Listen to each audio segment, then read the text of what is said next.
Hi, this lesson we will look at normal distributions. We will use normal distribution table to find the probability. So let's see the first point. X follows normal distribution, right? With the parameters given, describes a normally distributed random variable. Okay, what are the parameters? First is the mu, which is the mean. And we have the sigma square, which is the variance. Okay. So second point, normal distribution curve has the following features. First, it is bell-shaped. And second, it is symmetrical. So let me sketch the normal distribution curve. Okay, it should be symmetrical, and in the middle is the mean, which is mu. All right. Why we need the normal distribution curve? Because the area under the curve is the probability. So that is the reason why the total area under the curve is going to be 1, right? Because probability lies in between 0 and 1. So third point, we have standardizations, which is the z-score. And to do so, we have the value of x minus the mean divided by standard deviations. Okay, so where the z-score is also a normal distribution with the mean 0 and the variance as 1. So which means for any normal distributions, in order to use the normal distribution table to find probability, we must carry out these steps, standardizations, so that the mean will become 0, and then it has the variance or the standard deviations of 1. So this is why when we look at the standard normal distribution curve, the values would be in between -3 to +3, where most of the area will be covered. All right. Although the bell-shaped curve, it will go on to the left until infinity, but never touch the x-axis. On the right, also go to infinity, never touch x-axis.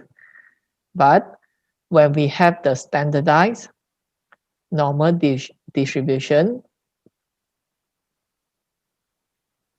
the values from -3 to +3 would cover most of the area, right? Almost 99.99%.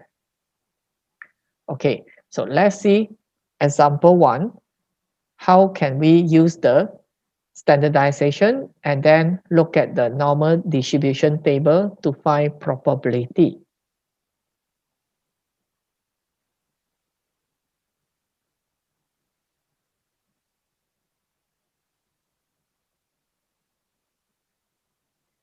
The marks of 500 candidates in an examination are normally distributed with a mean of 45 marks and a standard deviation of 20 marks. So let's say I'm let X as the marks of the candidates. It follows normal distributions. So in our exam questions, the question will mention that this is a normal distribution, right? Like the example here.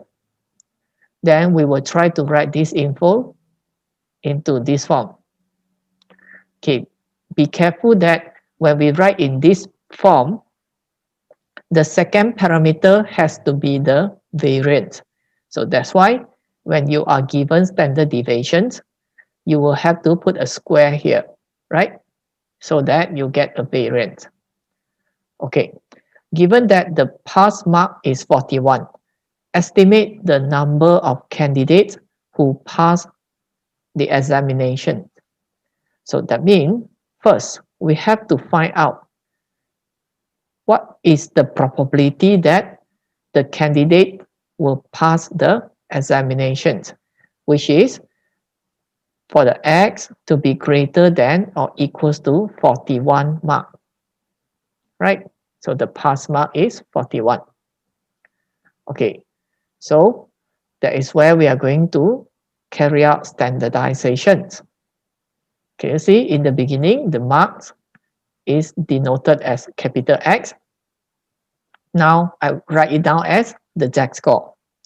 So according to the formula I have given just now, is the value of X, 41 marks, minus the mean, 45, and divided by standard deviations, 20. Right? So that is standardizations. Right? Then we write down the value. Let's find 41 minus 45 divided by 20. So the Z-score value is negative 0.2. So I will sketch the bell-shaped curve at the side here. So since this is standardized, in the middle is the origin. So it's a 0. So 0.2 negative 0.2 will be a value very close to 0 and is on the left, right? 0.2. And we want to find the area that is greater than. So that means we are going to find out this region for the probability. So let's see the normal distribution table here. All right, so this is what you can get it from the formula list MF19. So according to the way the table is constructed, let's look at the bell-shaped curve sketch here. You can see that the value of Z-score will start from 0 and to the right-hand side. That means those positive values. And the region that we want given by the table will be towards the left-hand side. Okay, so by looking at it this way, that means in order to use this table, I need to flip the area from the bell-shaped curve here.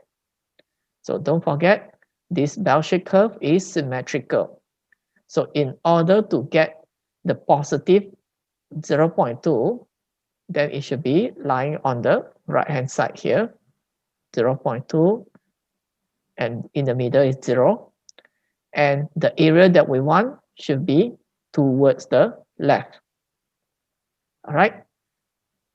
And then now we are able to use the table because this is exactly how the table is constructed. Okay, so now we look at the table here.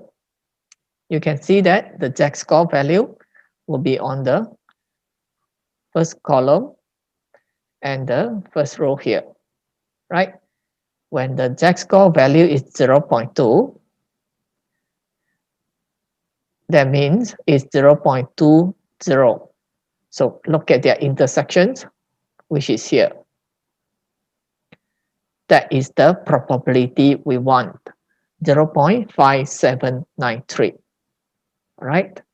Hence, we have found the probability equals to 0.5793. Just to check. Yeah, correct. All right, so that is the area under this shaded region, which is the probability 5793. Okay, so now we have to answer the questions to estimate the number of candidates who pass the examinations. So there are 500 candidates. And for those who pass the examinations, which means for those who can get more than or equals to 41 marks, the probability we obtain is 0.5793. Hence, we take 500 multiplied with 5793. All right.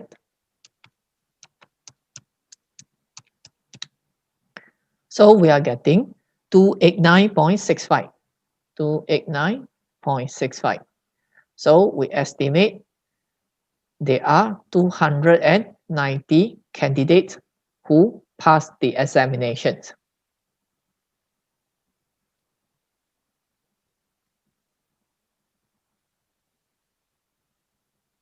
Okay, so that will be the answer for this example 1. That's all for today's video.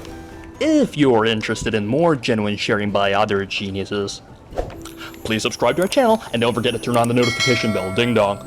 Also, if you're struggling with 1 or 2 past year questions and the mark scheme just doesn't seem to help, Genie has got you covered. Feel free to let us know what question it is by filling in the Google form linked in the description below. GenieUs Hub will get genius teachers to fulfill your request for the solution. Genie will see you next time. Bye-bye.